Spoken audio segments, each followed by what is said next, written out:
वाशिममध्ये diesel टंचाई, petrol पंपांवर लांबच लांब रांगा, शेतकरी हवालदिल. वाशिममध्ये गेल्या काही दिवसांपासून डिझेलची तीव्र टंचाई निर्माण झाल्यामुळे पेट्रोल पंपांवर वाहनधारकांच्या लांबच लांब रांगा लागलेल्या दिसत आहेत. विशेषतः शेतकरी वर्ग या परिस्थितीमुळे मोठ्या अडचणीत सापडला असून त्यांच्या शेतीच्या कामांवर याचा थेट परिणाम होत आहे.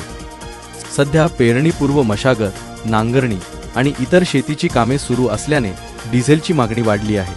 मात्र पुरवठा अपुरा पडत असल्याने अनेक शेतकऱ्यांना तासनतास रांगेत उभे राहावे लागत आहे.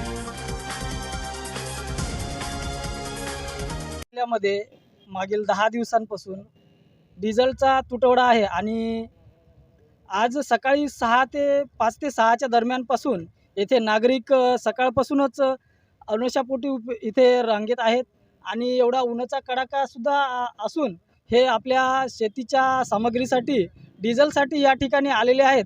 तरी आपल्यासोबत काही मंडळी आहे, आपण त्यांच्या प्रतिक्रिया जाणून घेण्याचा प्रयत्न करूया.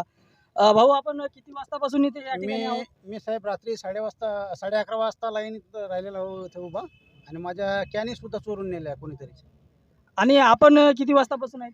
सर मी कालपासून 6 वाजतापासून इथे आहे. याच्यावरती सरकारने काय उपाययोजना करावं याविषयी आपण थोडक्यात आपल्याला माहिती द्यावी.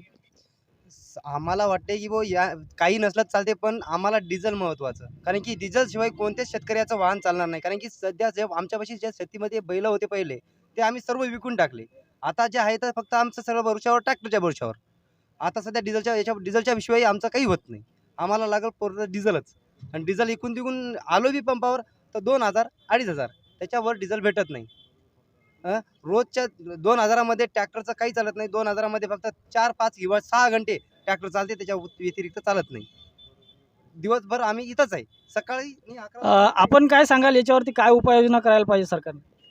आता काय भाऊ बोलतील, सर बोलतील, मला तर काय शासनाने याच्यावर असा उपाय करायला पाहिजे की जे शेतकरी आहेत, शेतकरी वर्गाला डिझेल हा साठा कधीही कमी पडू नये. कारण शेतकरी हा अन्नदाता आहे, पूर्ण जगाचा अन्नदाता शेतकरी आहे. शेतकरी जर हवाल होईल तर पूर्ण दुनिया उपाशी राहील. शेतकऱ्यांसाठी सरकारनं योग्य तो निर्णय घ्यायला पाहिजे. आणि शासनानेही सुद्धा आता RC वगैरे चालू केलेली आहे. वाशिममध्ये काही पेट्रोल पंपा ठिकाणी RC दाखवा. आता पेट्रोल पंपावर RC दाखवायची, RC मोबाईलमध्ये दाखवायची का ओरिजिनल कुठून आणायची? रात्रभर इथं शेतकरी आपला झोपून राहतो डिझेलसाठी, कारण त्याच्या शेतीचे कामं आहेत. या कामासाठी आता RC आणायला घरी जाणार, तोपर्यंत त्याचा नंबर जाणार. उपाशीपोटी उन्हामध्ये, आता 48 डिग्री सेल्सिअस वाशिमचं तापमान आहे.